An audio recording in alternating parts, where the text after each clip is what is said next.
All right, how's that? I can hear you. Okay. Thank you, Catherine and Doris, and thank all of you, and congratulations to SEATOA for a terrific conference. I'm incredibly happy to be here. It's my pleasure to be able to moderate this closing panel, and we're going to have a very interesting and hopefully very lively conversation all about what is happening in Washington and why it matters here, and how you guys should be thinking about your protecting your communities and being involved. Whatever your role as communications professionals in your communities, there is no question that every single day policy is being made in Washington and politics are happening in Washington that impact your communities. And hopefully we have a nice wide range of expertise and information to share with you here, so you have a pretty good sense of what's going on there in a range of areas at the moment. But before we get to our panel conversation, we are extremely fortunate to have with us today from the FCC, Dina Shetler, who is the Associate Bureau Chief of the Wireline Competition Bureau. And I'm not going to give long, detailed bios. I will just introduce Dina by saying that she has been the point person in the Bureau on issues having to do with local governments and right-of-way, and our relationship with the Bureau over the last year or so. And it is a testament to her and to her colleagues and to the leadership at that Bureau that while we in NATOA and local government in general don't always agree with them, in fact, we very frequently disagree, we feel always that we get a fair hearing. We feel always that they listen to what we have to say, that they care about data, that they care about information, that they care about what's actually happening on the ground in communities, and that they are bringing all of that into their analysis and their decision making and their planning. We're always grateful for that, and Dina is a very big part of that. So I'm going to invite her to, you want to go up to the podium? And thank her very much for coming down.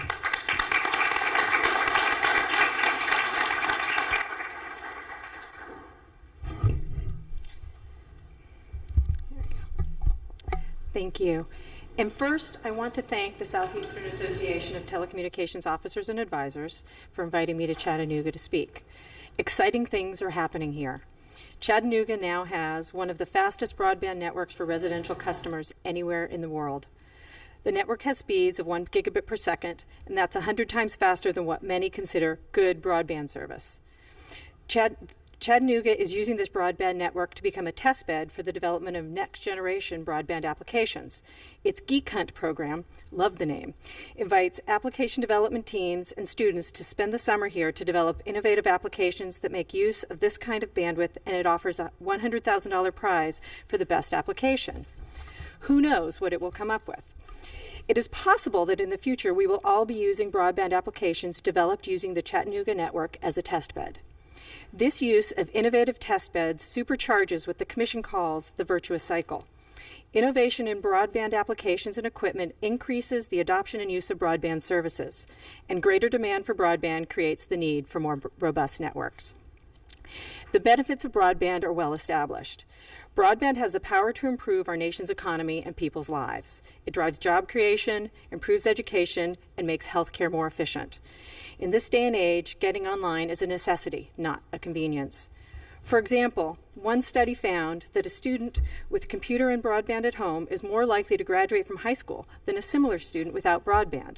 This study is particularly meaningful because it controlled for family income and certain other factors that tend to affect graduation rates. Despite everything that is currently being done to foster broadband deployment and adoption, much remains to be done. For example, a substantial portion of the U.S. population doesn't have access to broadband at all. Approximately 20 million Americans live in areas where broadband is not even available. There is also an ongoing need to upgrade broadband facilities to handle increasing traffic loads and next-generation services. Moreover, our nation's broadband adoption rate stands at only 68%. Roughly 1/3 of Americans aren't online at home. That's 100 million people who are missing out on broadband-based opportunities. Compare that to South Korea and Singapore, where adoption rates top 90%. We can't afford to have a third of the country frozen out of the broadband economy. Addressing these challenges is going to take a lot of work on the part of all levels of government, federal, state, and local. Some of these issues are going to be difficult. I think that we have taken a number of important steps, however. In particular, the Commission is working with local government associations, especially SEATOA, on these issues. But there is a lot more to do. Since release of the National Broadband Plan in March 2010, the Commission has fostered broadband deployment and adoption through numerous proceedings. The Commission has revised its rules to facilitate pole attachments and ensure more consistent and rational pricing of these attachments. These rules affect attachments to investor-owned poles in states that do not regulate such pole attachments themselves. Recent indications are that these changes have been a resounding success. Electric industry utility pole owners are working in cooperation with broadband facility providers to implement the new rules and facilitate broadband deployment. For example, NextG Networks has reported successful agreements with power companies that allowed broadband projects to move forward in Tampa, Florida, and Pittsburgh, Pennsylvania. It has also been able to work towards agreements with 5 electric utilities that previously refused pole-top attachments for wireless facilities. In a letter to the Commission, NextG stated that the FCC pole attachment order has been a game changer in almost every way for attachers. In addition, the Commission has worked to make additional spectrum available for wireless broadband service. Among other things, the Commission has freed up spectrum for mobile broadband by relocating the broadcast auxiliary service and made additional spectrum available for wireless backhaul. Moreover, the Commission has advocated for incentive auctions of voluntarily surrendered broadcast spectrum. Congress recently enacted legislation to allow such auctions. As part of its efforts to foster broadband deployment, the Commission has also undertaken a once-in-a-generation overhaul of the multi-billion-dollar Universal Service Fund, modernizing it from the voice telephone age to the Internet era. Over the next 5 years, these changes will help cut by almost half the number of Americans who live in areas without broadband service. They will also put the country on a path to universal broadband availability by the end of this decade. The plan will also, for the first time, provide dedicated support for mobile broadband, bringing the extraordinary benefits of advanced mobile services to new areas. In addition, the Commission has taken steps to increase broadband adoption among the roughly 100 million Americans who aren't currently using broadband at home. One of these adoption efforts is the Connect to Compete program. In it, the FCC is partnering with private companies like Best Buy and Microsoft, as well as nonprofit groups. Their goal is to improve digital literacy in communities throughout the United States. The Commission also overhauled its Lifeline program. For the past 25 years, Lifeline has helped tens of millions of low-income Americans afford basic phone service. Now this program has been modernized with the express goal of ensuring that broadband is available for all low-income Americans. As part of this, a broadband adoption pilot program will be implemented to determine how Lifeline can best be used to increase broadband adoption among eligible consumers. Just last week, Chairman Janikowski announced a new public-private initiative on broadband. It is designed to increase collaboration between government and private sector entities, including nonprofit organizations, in achieving national broadband-related goals. The new initiative will build on the Commission's prior efforts in order to address broadband adoption, digital literacy, technology and education, cybersecurity, public safety, healthcare, and job creation. The details of specific programs will be announced as future agreements are reached. At a certain point, broadband deployment and services frequently comes down to decisions made by local government officials. These decisions allow a provider to place antennas on a tower or run fiber optic cable along a right-of-way.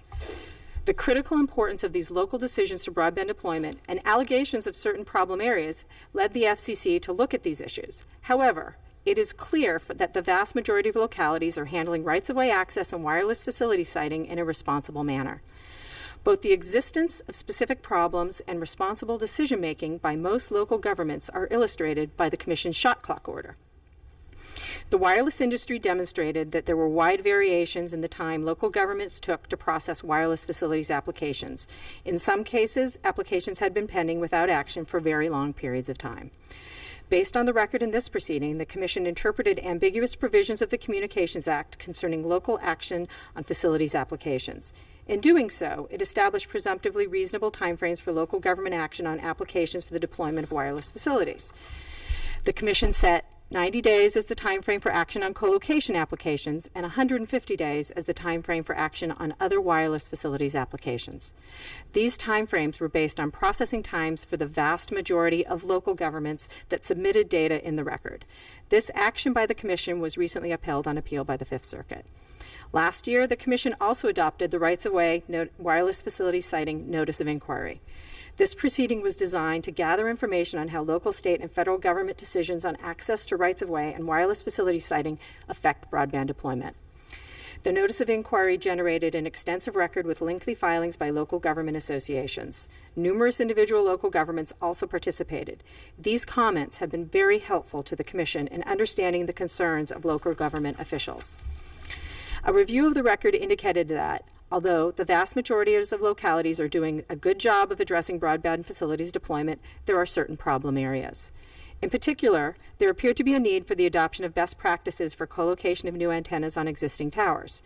The record also indicated a need for localities to develop best practices for the treatment of distributed antenna systems, or DAS. DAS networks consist of large numbers of small antennas that are often attached to utility poles. Many localities have regulations for pole attachments and cell towers, but have difficulty figuring out what to do with small antennas mounted on poles in the public right-of-way. The record also makes clear that while most localities embrace broadband deployment, other communities have outlier policies and practices that deter and slow deployment. In addition, the record demonstrated that there are issues with the procedures and requirements for the deployment of broadband facilities on federal lands and buildings. The Commission has taken a number of actions to address the problem areas identified in the NOI record. We have been working with the executive branch on issues involving access to federal lands and buildings. The Commission has also focused on educational programs in conjunction with SEATOA. These include a forum on DAS and small cell deployment in February of this year, hosted jointly by the FCC and SEATOA.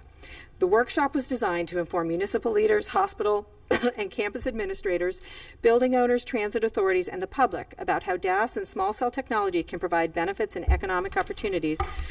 Joanne Hovis, president of SEATOA and our moderator here today, moderated a panel at this forum discussing communities with successful DAS broadband deployments in Charlotte, North Carolina, Philadelphia, Pennsylvania, and Paradise Valley, Arizona.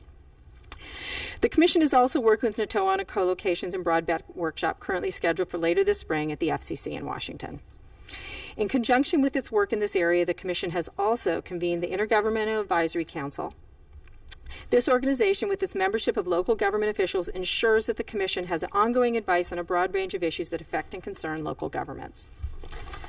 Another indication of the critical importance of broadband to our nation's future, as you all know, Congress recently enacted legislation addressing a wide range of broadband issues. In the Middle Class Tax Relief Act that passed late last month, Congress took steps to make more spectrum available for wireless broadband. It gave the Commission authority to conduct voluntary incentive auctions, a market-driven path to tackle America's spectrum crunch. In an incentive auction, licensees voluntarily surrender spectrum in exchange for a portion of the auction proceeds. This will allow the Commission to repurpose broadcast spectrum for broadband use. This legislation also provides for the creation of a national public safety broadband network to ensure that all first responders can communicate effectively with one another during times of crisis. In addition, the Act addressed issues that Congress felt were slowing local deployment decisions and access to federal lands and buildings for broadband deployment. Of particular relevance to local government officials, the Act mandates co-location by right on existing wireless towers and base stations in certain situations. In order to qualify for mandatory approval, the application must be a request for a modification of an existing wireless tower or base station, and it must involve one of the following: co-location of new transmission equipment, removal of transmission equipment, or replacement of transmission equipment. In addition, the new facilities must not substantially change the physical dimensions of the tower or base station. The statute gives the Commission authority to enforce these co-location requirements. The recent legislation also addresses access to federal lands and buildings. For example, the Act clarifies that the executive agency that controls a building or other property owned by the federal government may grant an easement or right-of-way for wireless service and backhaul transmission equipment on behalf of the federal government. In addition, the legislation requires that the General Services Administration develop one or more master contracts to govern the placement of wireless service antennas on buildings and other property owned by the federal government. Despite the efforts of all levels of government, local, state, and federal, a lot of work remains to be done. We need to ensure that our nation has the robust broadband facilities and services necessary for us to succeed in the 21st century.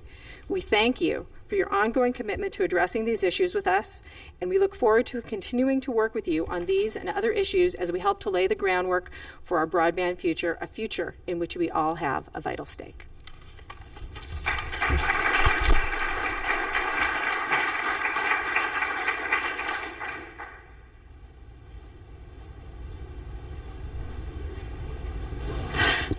Thank you, Dina.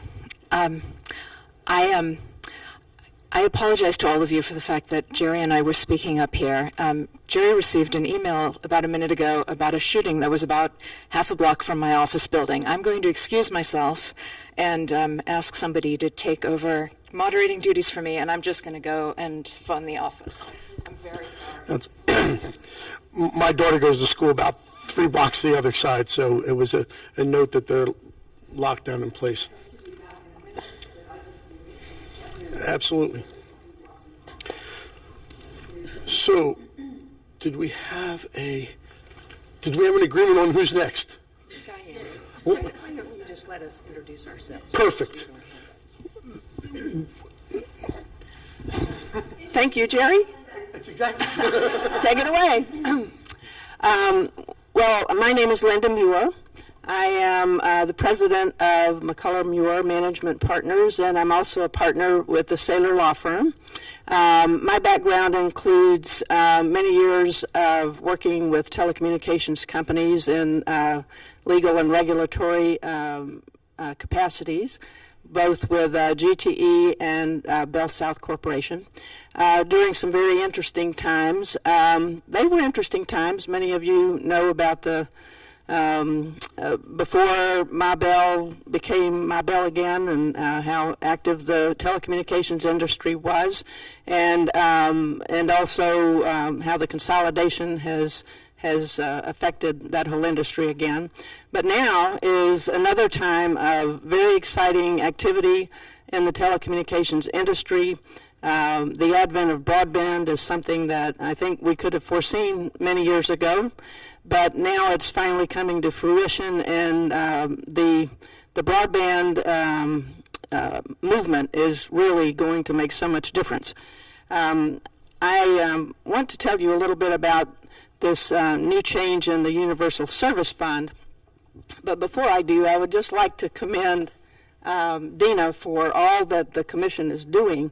I was aware of many of the things that you talked about, but not all of them, and I'm wondering when you ever get any sleep, because it's clear that there are so many dishes spinning at the Commission that you have to really be awake 24/7 to keep up with that, I would think. I'm very excited about the announcement about the public-private coalition and the Connect to Compete activities. This is something that I think demonstrates the commitment of the Commission to make broadband truly universal, not only in terms of its ubiquity, but its availability to those who least have access to it right now. I think that is very commendable. The new director of this initiative referred to broadband as a new civil right and a great equalizer. And I think that's certainly something that we all would agree is true, and that we are privileged to help bring to fruition. The Universal Service Reform was just passed in November of last year. It is an ongoing effort at the Commission to bring in comments and so forth. There was an order issued, and that order is very complicated. I don't expect that in the little time I have that I can tell you everything you might not want to know that was in the 758-page order, which also included a further notice of proposed rulemaking regarding many of the details and the actual kind of where the rubber meets the road in terms of figuring out cost models and pricing, delivery methods, and so forth. That's to be worked out. There's something in this order for everybody, and so therefore everybody may have something about it that they like or don't like, It's precipitated a good bit of litigation that has now been consolidated in the 10th Circuit and also in the D.C. Circuit. So this order and what comes out of the universal service reform is definitely a watch this space kind of activity. But just generally, let me tell you what the overall structure of it is and what it portends to do. The principles and goals of universal service, and this is for the high cost, excuse me, the high cost component of universal service. Excuse me one second.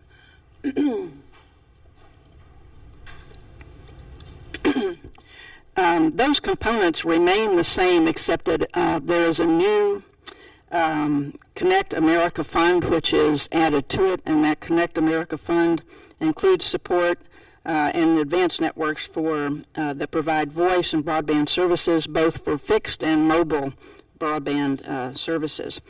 The existing components will be phased out over time, and then soon everything will be looking toward supporting broadband deployment and availability. The overall goals are for voice and for excuse me, modern networks, both in the mobile arena and in the fixed arena. So it's very comprehensive.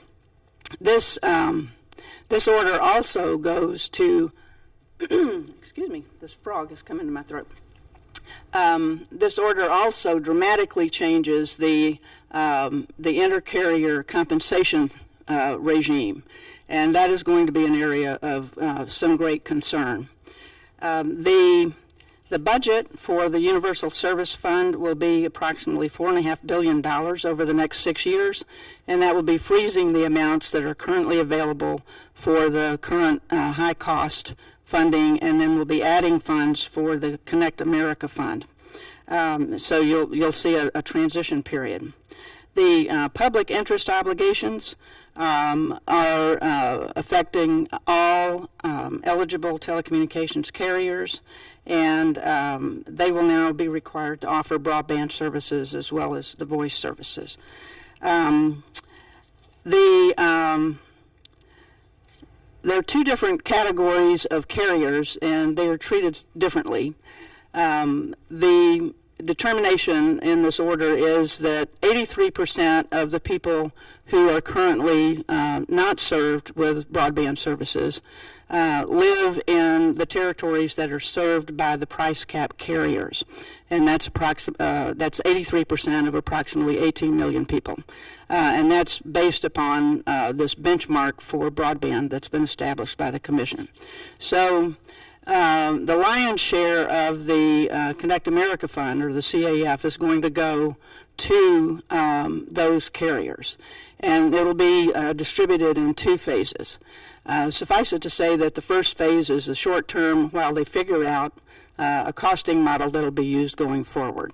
The overall regime is that the price cap carriers will be able to opt in or opt out of a statewide commitment to provide broadband services in the unserved areas of those carriers. If they opt out, then there can be a competitive bidding process for other carriers to come in and fill that need.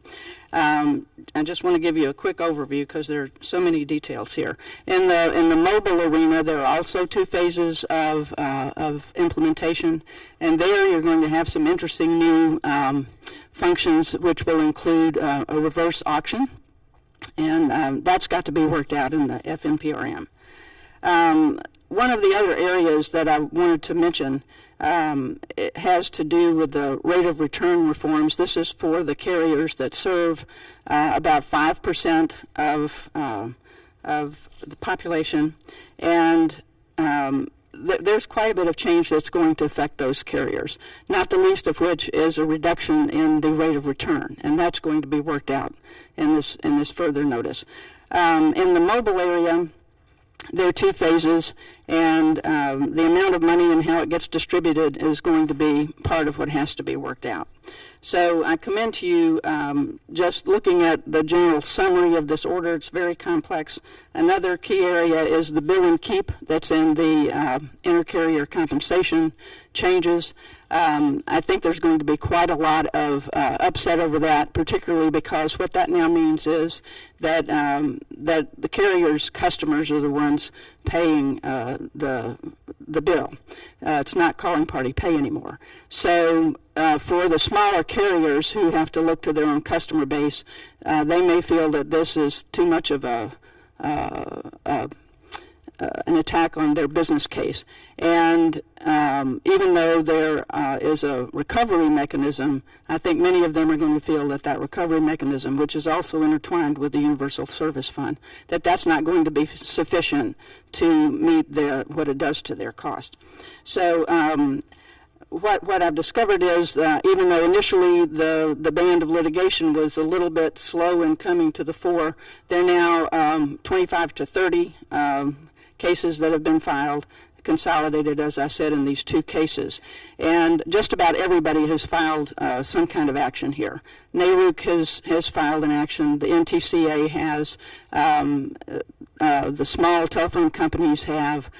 Even AT&T did, because there was one little part of the cost formula that they didn't like. And so there's even something in here for AT&T not to like. But generally speaking, I think you would say that the USF does tilt toward the price cap carriers and more to their advantage. I think maybe the rationale for that is because they do serve 83% of the people who need this.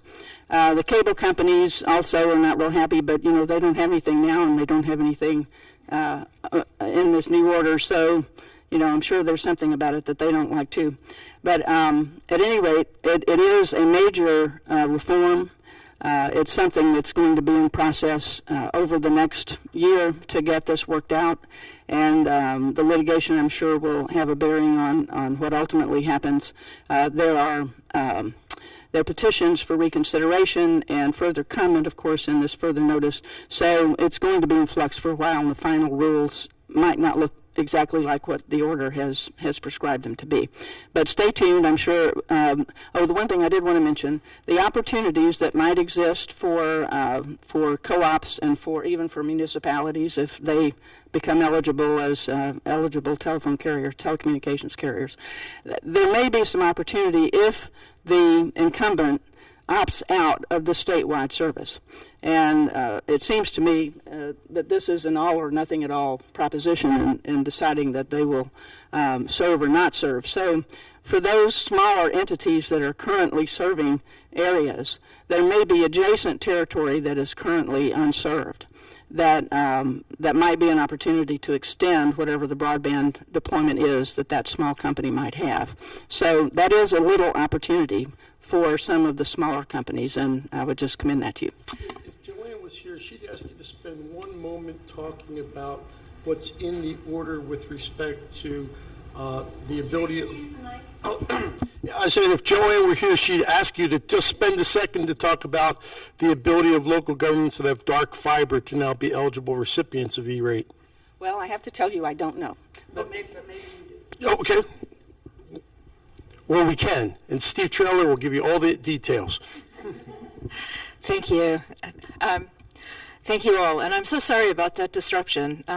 I have a small office building on Connecticut Avenue just outside Washington, D.C., and I just spoke to them. Everybody is well, but everything is on lockdown. It's surrounded by police, and sort of an amazing thing because one doesn't think of that happening quite as close.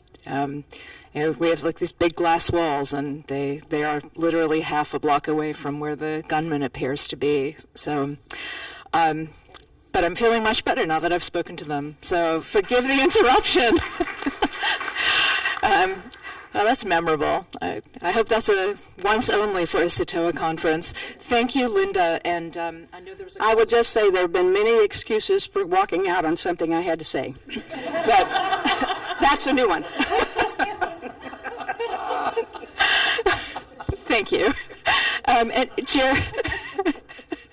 Jerry raises a really good question about local government eligibility, and why don't we have the other two presentations and then really get into where the opportunities are across a full range of the areas of USF reform for local governments, because I think there are some in all potential in all the different programs.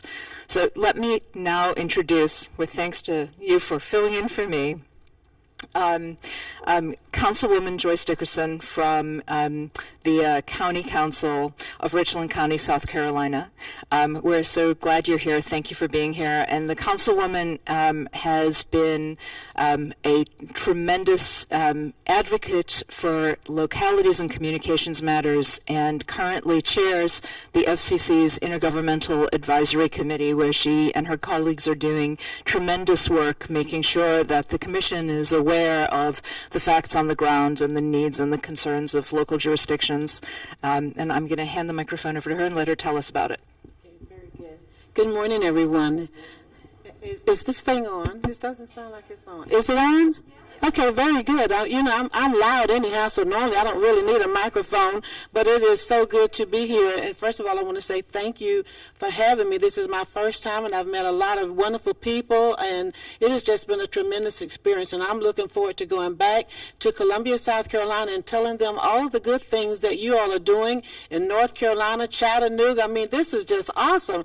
I just cannot believe it. I'm just kind of blown out of the water to actually see the commitment and how everybody has been so involved in things that I feel like I've been left out, and I know my county feels like they're in the backwoods. So I am from South Carolina. Maybe that explains it. So, but anyhow, I really want to thank you, and I really want to thank the chair, Shannon Janikowski, for the very privileged opportunity to serve as the chair of the Intergovernmental Agreement Advisory Committee. And we are 15 strong, and we are going strong, and we started, and we are very excited about serving you and serving the state and our states, prospective states, as well as our nation. The commission has tasked us with a little bit of history, and the members, I say we are 15 members strong. We are from all over the county, all of the nation. We are from Washington, state of Washington, Arizona, North Carolina, South Carolina, New York, Chicago. So we are everywhere, and we are really excited about this opportunity. Our first meeting took place in Washington, D.C. on December the 2nd, where it was our first meeting with each other, and we were able to meet with all and we got to know each other. And we thought it was a very, very good experience for us, because we saw the group coming together, and they said, "Oh my God, this is what we got as chair." Yeah, this is what you have. But anyhow, use it. But anyhow, what I really want to say that the membership that we have them from all over, as I said, and we do. Our meetings will be. We just met March 8th and 9th to have our second meeting, which we thought was a very organizational meeting. We'd been meeting via conference calls for the past couple of months, trying to put some of the things together that we might want to present to the FCC, to make some recommendations to them based on the things that we've been hearing over the nation, across the nation. We really want to make sure that your voices were heard, and so they're using me as a tool to make your voices heard. And as you can see, I'm pretty loud, and you can probably be heard. So anyhow, so one of the things, as I stated, that there are 15 of us, and that means that there are 4 elected municipal officers from various cities. We have a couple of mayors. We also have 2 county elected officials, and I am one of the county elected officials. The other one is from Louisiana. Her name is Councilwoman Orlando Williams. She is currently serving. We also have one appointed from local government, which is an attorney. We have an elected state executive, which is our governor and our lieutenant governor, but they have used designees. We have 3 elected state legislators serving with us, and 1 appointed public utility public service commission, and 3 appointed from our Native American representatives. And I want you to know we have been working tirelessly to make sure that we identify all of the problems, state, local, and tribal issues. Basically, our mission is to make the BIC and its recommendation to the Commission on many telecommunication issues affecting local, state, and tribal governments that are within the jurisdiction of the Commission. These issues range from major Commission policy priorities, such as adopting the National Broadband Plan, and implementing an expanded broadband adoption and deployment, especially in the unserved and the underserved rural areas and tribal lands, to improve the public safety, communications, facility sightings, universal service reform, and the public right-of-way. Right now, we are currently working on a recommendation to the Commission on the right-of-ways, and I think the chair of that committee, he's given us until tomorrow to get that done.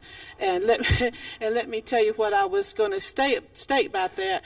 Since we have such a wide range of things that we have to address, one of the first things that I did was to have the commission, we divided the committee up in about five subcommittees, and I assigned each one of them a chair. I said, okay, you take it and you do it, and then you come back and tell me what it is you've just done. And that has worked out really well. That has kept us really engaged, and I think this is the first time we had a very powerful meeting with 12 of the 15 members attending our second meeting in Washington on the 8th, 9th of March, which we just had last week. It was a very successful meeting. I can't wait to send a letter to the chair telling him how great the participation was and some of the things that we covered. We had NATOYA, we had the National League of Cities, we had NACO, we had all of them come in to address us, and so we could work together to try to find out what it is that we could partner with to make sure that our committee would make some of the best recommendations that we possibly could to that commission. And those are things I think is so exciting. One of the things we're working on is a right-of-way, and that is chaired by Ken. I think he was a past president, was president, director, whatever, past president of NATOYA. And when we were talking about going to Washington, D.C. to have our second meeting, which we have to have 4 meetings in Washington a year, so the chair allowed us to have the first meeting, our first meeting to be the first one. So we just had the second one. We'll have 2 more the rest of the year, and we will be gladly to accept any of your comments, criticisms, and or whatever that you might be able to send to us, so that we may be able to address some of those things that may be of importance to you all that we may not address. But one of the 5 committees that we set up, one was the tribal, to address the tribal spectrum and their infrastructure. The second one was consumer protection. We're looking at that particular one. We're also looking at broadband deployment and adoption, which I have assigned my vice chair to actually chair that committee. And then we also have Mr. Warner Bryce, I can never pronounce his name right. Sometimes can't pronounce it, but anyhow, he will chair our consumer protection. We also have Next Gen and Public Safety, that is chaired by Miss Orlando Williams, and she is from Louisiana. So you can see and also don't let me leave out my travel. Travel is chaired by Brian Tagabon. He's from North Carolina. So where are the North Carolinians in here? Well, Brian will head, good grips. Excuse me, how many South Carolinians do I have in here? Yay! But anyhow, so Brian will head up the tribal issues, the broadband infrastructure and spectrum. Those are the things that we're looking at for the tribal nations, because they have some really, really deep concerns, and we realize that we really have to address those concerns as well. So that is part of our task force. Those are the committees that we've put together to make sure that we look across the spectrum so that we can address all of your issues that you have. And we feel like we'll be a very asset to the commission because of the assignments that we have been given, and that is to work with them very, very closely. I'd like to really tell you the names of the very persons who are serving, because it might be of importance to you all.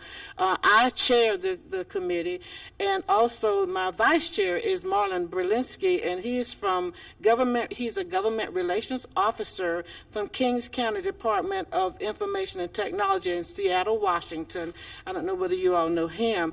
From the state level, we have Patrick Quinn, the governor of Illinois. He decided to do a designee, and that is Ryan Croakey. He is the deputy chief of staff of the governor's office from the state of Illinois. Our municipal representatives are from the office of the mayor, Michael Bloomberg, mayor of New York, represented by his designees, Bruce Regal, an attorney for the New York Law Department, and Radhika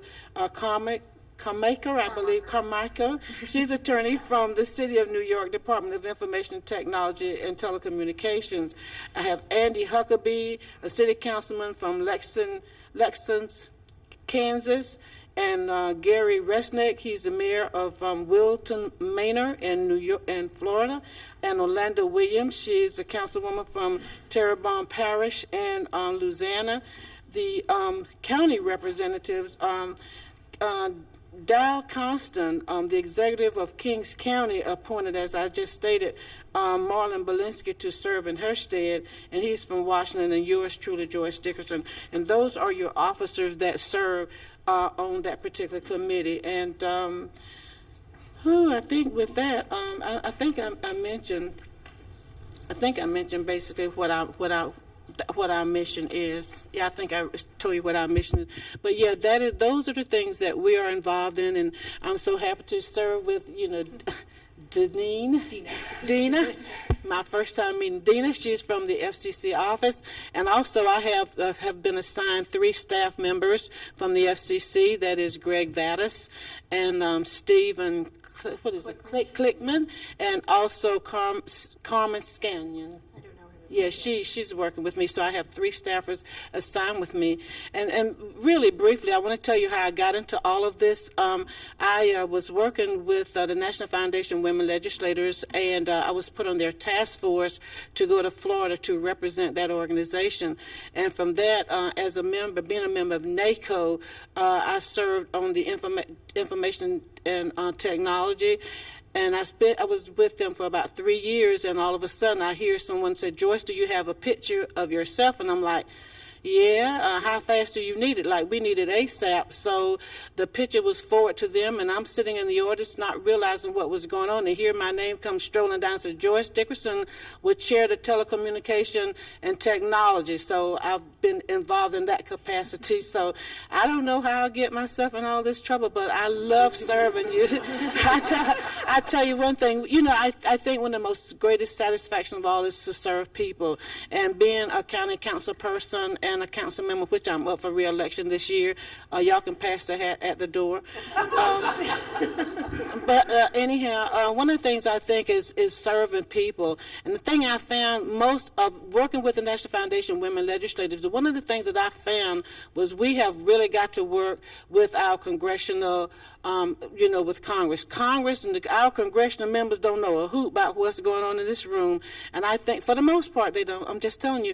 And so I think one of the things we should really start focus on is really looking at the education of a lot of our elected officials, because most of the time when you talk to them about things, it's like water on a duck's back, and you really got to sit and go have lunch in order to make sure that they understand what it is and what your needs are. So with that, I'm going to conclude my remarks and my report. But again, I thank you for the privilege to be here. Thank you for inviting me, Doris. I mean, when I got the invitation, I just passed out again. It was almost like waiting over the weekend for Chairman Janikowski to call me and say, yes, Joyce, I'll call you to be chair of that organization. He said he was going to call me in 24 hours. It was over the weekend. But anyhow, it worked out perfect, and I'm really excited about the opportunity to serve. And thank you again for this opportunity to be here.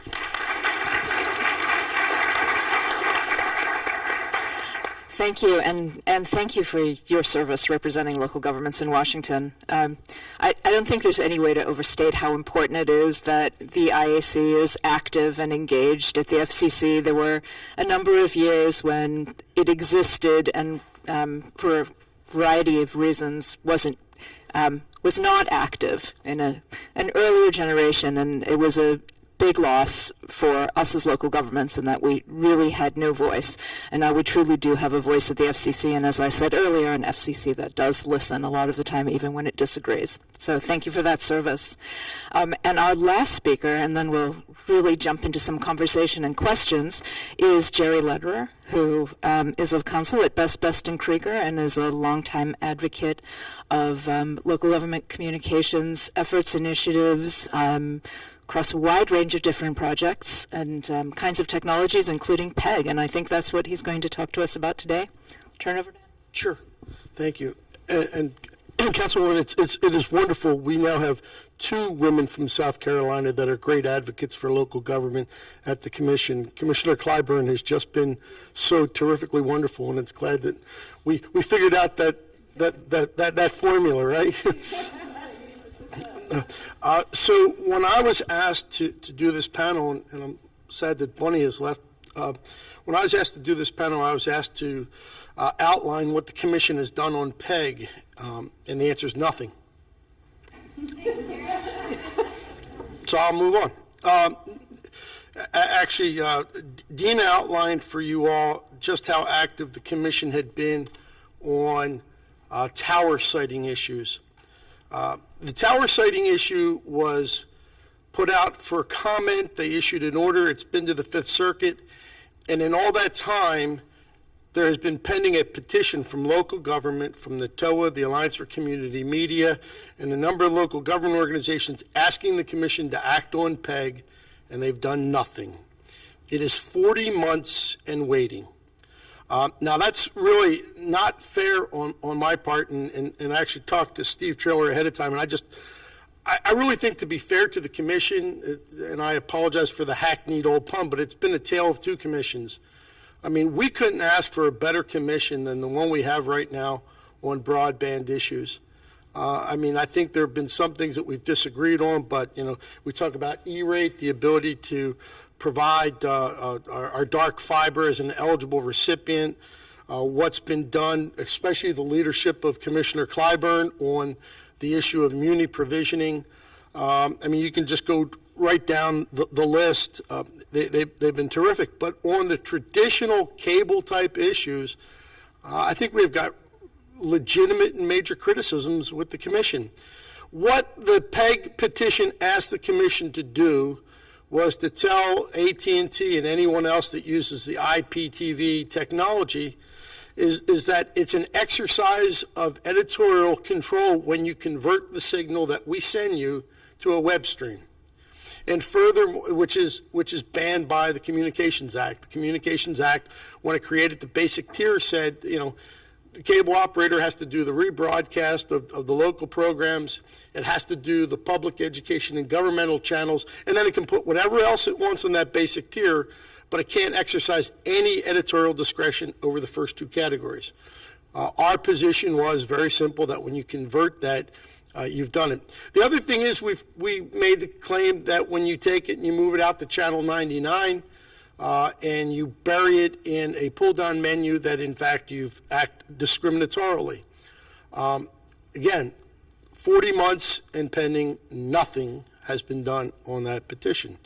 Now, that's not to say that there aren't really good people in the Media Bureau that would like to do things, but as I mentioned yesterday, we have been told by folks there that they truly fear that if they forced AT&T to put PEG channels back on a regular or a full channel, that would be AT&T's excuse to get out of the business.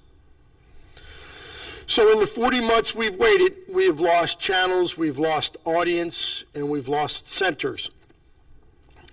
HR 1746, as I said, I wish Bunny were here because Bunny has been a terrific advocate.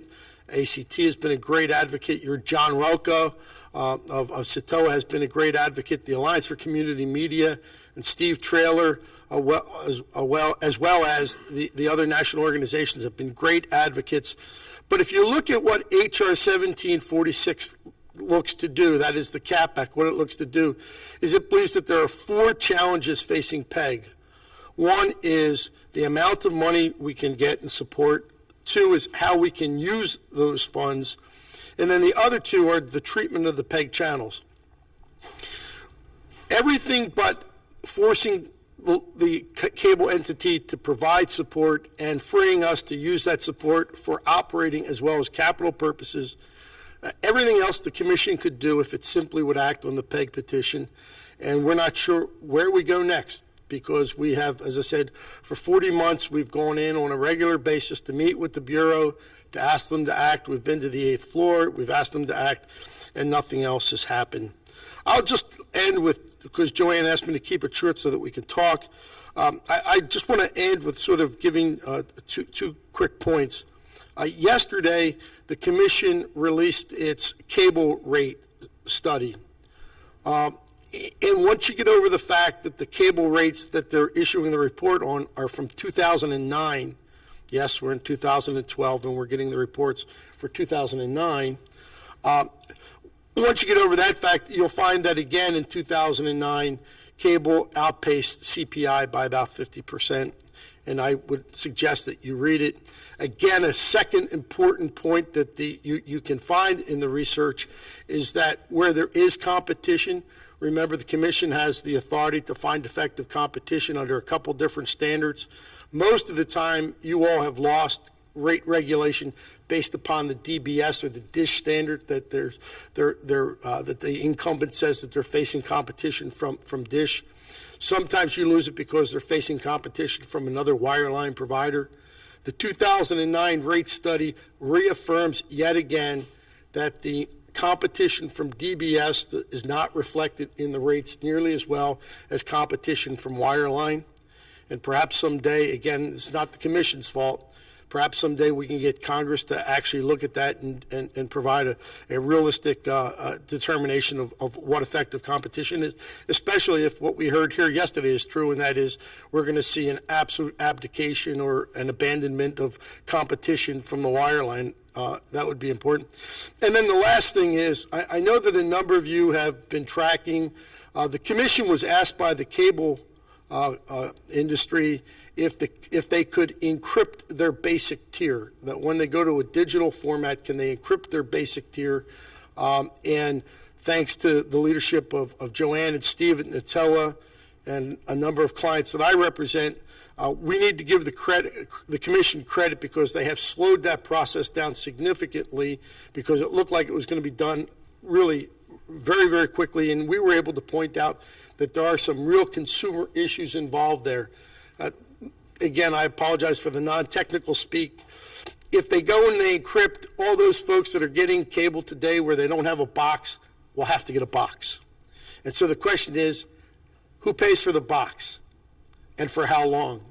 And our point is, if the cable industry is the beneficiary of the encryption, their claim being that they lose about half of their revenue in theft, if they're going to be the beneficiary of the change, then they ought to pay for the change, right? A consumer ought not have to pay for those boxes, especially when they're just getting the basic tier, because paying for those boxes might be half as much, again, per month as what they're paying for the basic tier.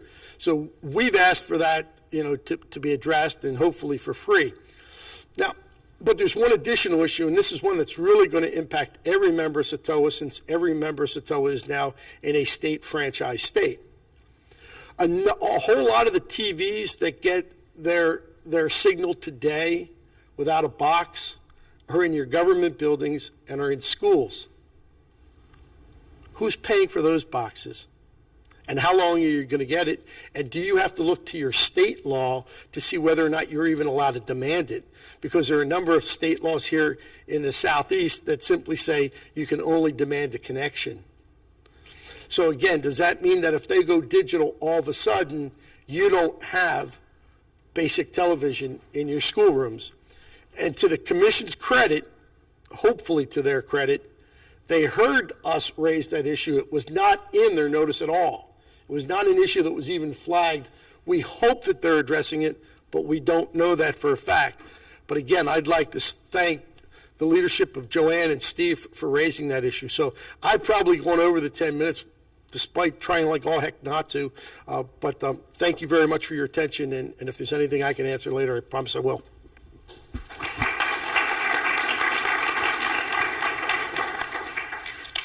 I I think it was worth going over.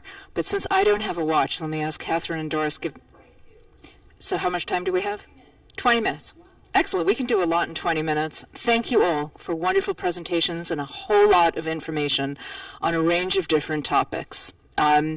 So I'm going to start with something really quick and then ask a question, and hope to get some really interesting insight, including from Dina, to the extent she is able to share with us some of the thinking at the Commission, or at least her interpretation of some of the orders that we've seen. And then I'm going to invite you all to ask questions across a wide range of topics, because we've got a huge amount of expertise up here on this panel on issues other than those that were covered in the presentations as well.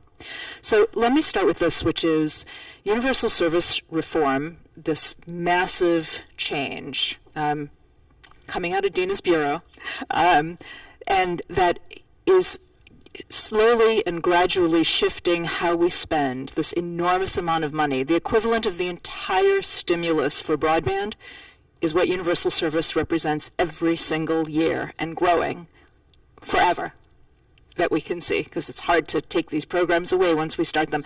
This is a lot of money. It's more than $7 billion a year, every year, that will hopefully shift to support broadband in a range of different ways. And let me quickly talk about where I see some of the opportunities for local governments, and where I think we should be engaged. The first thing, and I'll make this really quick and then ask you all for your comments, the first thing is the E-rate program, and forgive me if I'm repeating something that was said when I was out of the room, but the program, to the Commission's credit, was changed 1.5 years ago so that public and nonprofit networks, such as your fiber networks, are now eligible to provide service to schools and libraries, and the schools and libraries can still leverage the E-rate subsidy. Previously, they had to be buying from a regulated carrier to get their subsidy. What that means is that you can provide service and be paid in part at your subsidy rate, which might be as high as 90% from Washington rather than locally, and your schools and libraries pay the balance. And you can be providing very high quality service, and very importantly, you can also now, there's an opportunity to use the program to build fiber laterals off your network to schools and libraries, subsidized by the E-rate program. There's a lot more detail around that, but that's one really important change, a massive sea change in the way that program functioned that benefits local communities. E-rate always benefited local communities because it was about serving schools and libraries, but now it enables real competition in ways it didn't before. That's real. The other two things that I think are worth mentioning, and that I'd be interested in everybody's thoughts, are potential.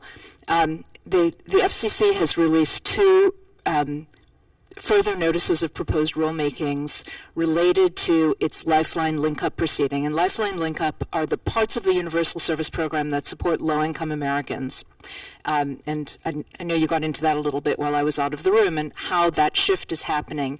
But there are two pending opportunities there that are really interesting from our standpoint. The first is the FCC asked for comment on a proposal of the Benton Foundation and Public Knowledge that some portion of the Connect America Fund, some small portion, be set aside for non-traditional carriers such as localities and nonprofits. I'm interpreting a little bit here, in certain rural areas where there is no carrier who is willing to serve, so that even though and I'm sorry, this is not Lifeline Link Up. This was in the context of the Connect America Fund. In the context of that fund, which funds very rural broadband, the FCC is considering whether to put aside a little bit of that money for nonprofit networks, locally owned networks, and so on in very rural areas. It's not clear what's going to happen with that, but that is something to monitor and think about, because that program, which was known as high cost in the context of phone and is now transitioning slowly over to broadband, has always been limited to telecommunications carriers. There was no opportunity for public efforts. So that's one thing to monitor. The other thing, and SEATOA is writing comments on this right now. In fact, I'll bet that's what Steve's doing as we're speaking. He's so mad at me because I'm committing him to all kinds of new things. Their comments will be due at the beginning of next month on the question, and this is in the Lifeline context, on the question of whether some of the potential savings from the FCC's modifications to that program should be set aside for digital inclusion programming, digital literacy, something that all our communities are already doing to some extent. Every local government in America is doing this in its libraries, in its schools, sometimes its community centers, its senior centers, and so on. Would there now be funding under the Universal Service Fund for it, and who would be eligible for that funding? And the way the FCC presented the question is, should it go through the E-rate program, and then libraries would be eligible for it, and they would pay phone companies and cable companies, presumably. NATOA's comments are going to advocate very strongly that eligibility not be limited because community nonprofits, local government organizations, community centers, sometimes City Hall, very frequently PEG centers, are deeply engaged in doing exactly that kind of digital literacy and trying to make technology available, and we would really hope that the program will be opened up and that that funding will be available to the best programs, including, of course, libraries, and that the funding would be allocated on the basis of what is the best program. So that's something else to be aware of, because if you're a PEG center or a local government that's really interested in digital literacy, here is a potential down-the-road mechanism for funding that kind of work, which previously has been foundation funded or community funded, and that's not a very reliable stream of funding for such important work, obviously. So those are the things that I see that I think are really interesting about universal service reform that I think you should all be aware of and thinking about. And let me ask my colleagues if they want to add anything or comment on anything or other opportunities or things in Washington that we should really be aware of that open up opportunities to further the mission of these communities. I'll just ask the question, and Dina, this may not be even resolved yet, but I'm curious to know more about this public-private initiative that's just been announced. It made a point in the announcement that nonprofits as well as private enterprise will be part of the coalition. And do you have any information as to what we might look forward to with that?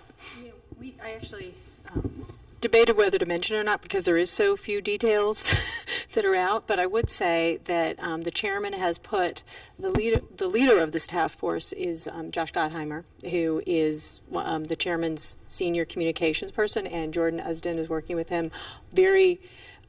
People who work very closely with the chairman, this sort of thing is very much a priority to him, so I would look for announcements soon. It's not, they probably have something in mind that that they're not yet discussing, but they're really wanting to put out there. I think everyone's very excited about the Connect to Compete and all the interest that and resources that is bringing, and looking to leverage that and create similar type programs. And I really can't speak more than that. We just don't know. That was one of the things that one of the vice chair of the committee broadband deployment that I put together. We will be writing comments and submitting those. I think they're due by April 2nd. And so if anyone want to add your comments to our comments, we'll be glad to accept them and incorporate those. And you can find me on the website, or you can go to the IAC and you can, send those comments to us. And we'll be glad to incorporate them because we have to have that completed, I think, with 30 days. And I think they're due on April the 2nd. But we're looking at really expanding the programs that already exist in libraries because we thought that would be a very, very good tool. So that's one of the comments that I think we'll be including. So I'm working on that one. Okay. Just because it's down here, I would say one thing on all these, and I am not a universal service expert. My issues are rights of way and pricing issues, but so ICC I know, but not universal service as well. But one thing I would say that I hear regularly at the commission is that when things are working, like when and the commission has a program, an E-rate, it expanded the ability to use the services after hours in the schools. And getting information back to the commission about when those things are working and how they're being utilized in the communities and the benefits, we are always looking for good stories, and not just a story, but true information and data about when we make a change and it has a positive impact. That is something we always want to hear about. I think we're in a conversation with some of the folks, what I mentioned in my remarks about pull attachments, as we were hearing from some of the DAS folks from NetG Networks, and we're like, put it in writing so we can talk about this, because it made a big difference and it sort of changed their dynamic, and we want to hear that, but we want to hear, we're always looking for what's going on in the local communities and how what we do impacts the local communities. Can I expand on that? Because I think, and if I say any of this wrong, Dean, please correct me. The story behind the story, right? This is one of the cases where the commission really sided with local government and really sided with the consumers against industry. Industry was going to the commission and saying, hey, wait a second, we're going to give them E-rate for their schools, but if they're opening those schools up after school for adult users to come in, that's not eligible. You need to find that to be an ineligible use of E-rate. And to the commission's credit, they said, no, we're not doing that. We're not doing that. So, the E-rate is incredibly important. If for no other reason, it gives you an opportunity to interact with your local school boards because they're already recipients, they already understand it, or maybe they don't and they may be in jeopardy. And so, again, I think for an awful lot of this in this room, in the changing world, continuing to make ourselves meaningful is important, and E-rate's an area that I really think you ought to track. I don't really understand E-rate as well as I should. I have some colleagues, and as most folks know, Miller Van Eaton was acquired. Actually, the firm that acquired us has a huge school practice, and they have a whole E-rate program. They wrote a paper, and it's outside, so please grab that, because I'll stumble over it and I'll get it wrong. Thank you. Anybody else? Opportunities? Okay. Questions? Jane? I'm not sure that We all anyone hear. out there has the answer, but one of the issues that we deal with in North Carolina, and we work very hard on, is in broadband to low-income communities. And we're working on a section with NTIA right now on Lifeline Link-Up, which is going to be sort of a pilot for the country. But the issue we've run into is that when the FCC allows these mergers around the country, and with CenturyLink and even AT&T before, they put into the actual merger document a requirement that there be digital literacy training and some subsidies available across the state, and across the states that we're in. With CenturyLink, it was Quest originally, and it's all across the country. It's not just North Carolina. But recently, I think they have to do like 50 of these across the country, and so they have 4 of these in North Carolina, which is the 10th largest state. And when they hold these, they don't really do very much any kind of outreach to anyone. And this happened with AT&T before as well. My question is, who tracks that at the FCC to see that the order that's been given is being followed and being enforced? Because that's a really important issue as you move into the reallocation of Lifeline, Link-Up, et cetera. Dina? It's an interesting question. I am not as familiar with those particular requirements. Generally, the merger conditions are enforced by complaining parties for non-compliance. So in the case of sometimes there are requirements that they keep certain, like special access rates at a certain level, and if they don't do that, we hear. Or if, but those, and I think you raise an interesting issue, and maybe, after the fact, there's nothing we can do to change merger conditions, but if this, and I don't know who's left to merge, but you never know. But I think it is a very interesting question, and I think it's something you could raise to the commission, like you could, the CenturyLink merger, for example, is something that sort of the staff work on that. That is cross bureau, but I think it was led out of the policy division, the competitive policy division in the Wireline Bureau. Like you could see about. I could actually, if you give me your card, I'll find out who that you would send information to about this. But I think reality is if they don't put reporting requirements into into the condition, then they're probably not reporting. And I just don't know whether there are any reporting requirements. But I think, marketing of these offerings is as important as doing them, because otherwise they're not utilized. So I think you raise a very good point. But if you want to, you can give me your card and I'll take that question back and see if I can get you an answer. But just not for that merger, for all mergers, there's a merger page. And if you go there, you can get all the applicable documents, but typically you'll find the lead staff name too. Just reach out to them. Yeah. I have another question. I have a question for you. There are quite a number of reactions and responses in these cases that are in litigation, and the petitions for reconsideration and the further notice and so forth.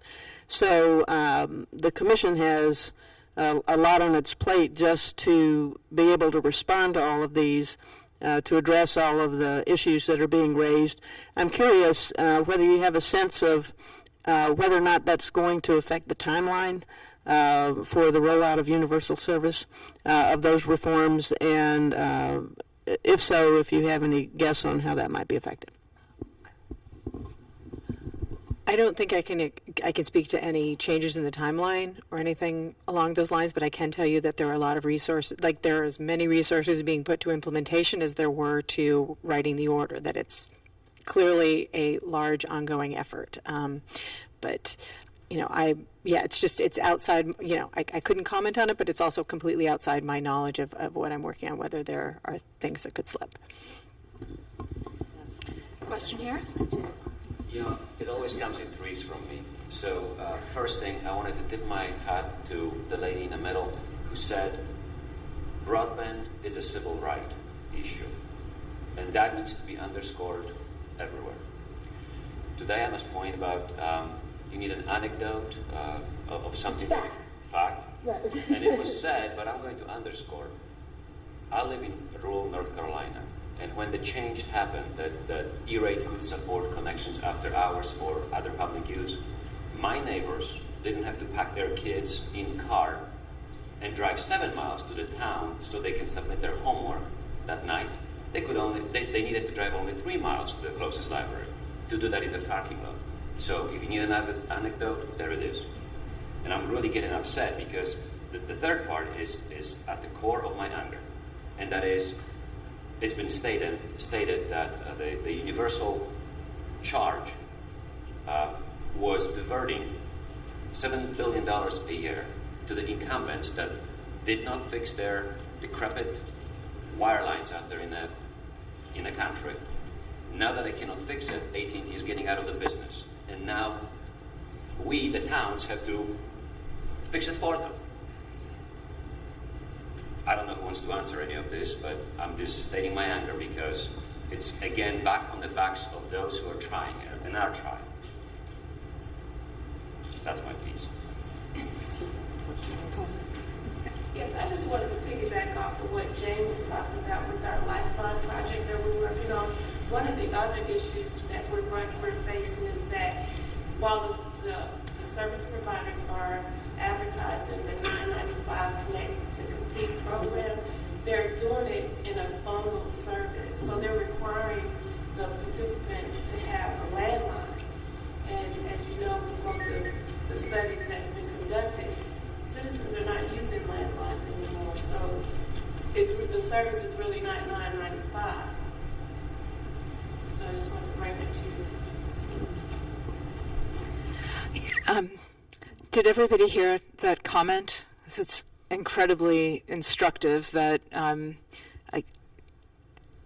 unfortunately there's not extraordinary enforcement of the obligations that companies sometimes take on in order to get a merger approved, and sometimes they'll make commitments to lower cost services that they'll never advertise. That happened a number of years ago. And then sometimes what appears to be a cheap product actually is bundled with other products and turns out to be more expensive, or there's hidden costs that nobody had anticipated. this is something for NATOA to think about, and actually something that, in light of the comments today, we'll put some thinking and hopefully activity into. But I would say also, just based on my own experience with Comcast in the Northeast on Internet Essentials, which is their $9.95 program, that we have found that in a lot of rural communities, we've had to push them very hard. So they'll go to the schools and say, we've got this $9.95 program, we want you to send the flyers home with the kids because the kids are on the free school lunch program are eligible. And the schools, in many cases, have to say, we can't do that because this is your corporate advertising, and we have policies and procurement rules that if we send your stuff home, we've got to send everybody else's advertising home as well. And then Comcast has said, okay, well, we tried, and they move on to the next county. And what we found is that in that county, we really had to say to Comcast, why are you not advertising? Why are you not putting stuff in the newspapers? Why are you not talking to the Boys and Girls Clubs? We want more activity. If you're serious about the $9.95 and you really care about this, make a bigger effort to let the community know that the product is out there, because it really is a very good product for a low-income family that doesn't have broadband and doesn't have a computer. There is something to it. But sometimes it takes some local involvement, and coming from a NATOA standpoint, it just seems to me that for NATOA and SEATOA members, that's a very logical role for those of us who have worked in this field and have been working in making sure that local interests and communications are protected. I'd be interested to hear everybody else. I would like to add to that. One of the things Comcast did in addition to that was to add free and reduced lunch to that program, and also they were offering the computer. Is that what you were talking about, ma'am? The computer with the $149 and then the $9.99 for 3 years, or as long as you had a child that would qualify for free and reduced lunch. Is that the same program? Well, one of the things that I brought up was the fact that if a family was struggling, and especially in these economic times, the average family will not be able to go and just give them $149 for that computer system, and also the $9.95. They could not afford it. So I was suggesting, and hopefully we'll be able to get that implemented, was to break that up into 3 different payments of $49.95, and that made it much more affordable. So I think that's what we're trying to do, make it affordable, accessible, and we have to be accountable. So under that, if we can get them to do it for $49.95, give some kind of a plan that would, so that they can get connected, and then the $9.95, because I know many of my constituents will not be able to just fork up $149, but they will be able to try to break it up into 3 payments. And that is one thing, that is my heartbeat, is to make sure that kids and families are connected. It's a necessity, and it is an economic development tool that all of us need today in order to operate. So those are my comments. I just have a question on that. It sounds like some of these requirements are conditions to merger, and then have they just found their way into the Connect to Compete public-private coalition? So in the Connect to Compete, for example, they are, but I mean, is it essentially kind of piggybacking on what was already a merger condition to say that's now something that you'll do as the Connect to Compete, or is it something new? It's on a volunteer basis. Comcast started the program. It's called Internet Essentials, and it wasn't an explicit condition of the merger. It was something that Comcast presumably suggested to sweeten the looks of the merger. And to its credit, it's a really good program. And then what Connect to Compete does, is one of the many things it does, is it tries to bring the other cable companies into similar programs on a voluntary basis, and NCTA, the association that represents cable, has been very active. This is not all cable companies, and for the smaller, those of you who are served by smaller regional companies, you may need to go to them and say, why are you not participating? It shouldn't just be the big companies. Why don't you do this? Because you'll be educating future customers about how great broadband is. It's in their long-term interest as well, but I do think these are, for the moment, they're voluntary.